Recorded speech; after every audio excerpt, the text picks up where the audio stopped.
隨時開閘，齊為嘉應高升打氣，排住7檔，隨時起步，預備。一起步嘅時候比較快啲嘅登天橋啊，嘉應高升都咬住佢第2位㗎。入邊馬位嘅方面咧，第1、第3位到啦，見到紅衫紅帽就滿字啊，咁啊守住內欄呢，而家都上翻嚟㗎啦。中間第4位係星彩女兒啦，內欄方面藍色衫就動心。後一格嘅馬位啦，咁啊星彩女兒暫時一個2碟位置到啦。走住個外碟方面呢，咁啊見到就係嗰隻尖尾新星啦。咁啊拍住後邊呢，黃黑格仔色衫呢，仲有隻祖麗星㗎。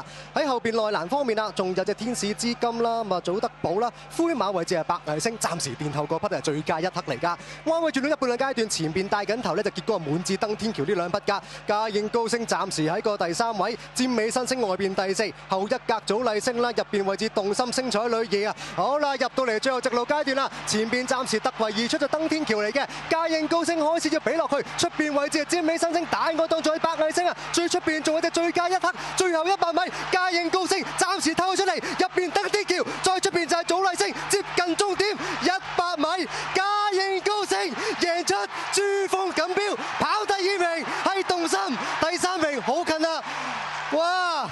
恭喜晒嘉應高升贏出全球最高獎金嘅珠穆朗瑪峰錦標。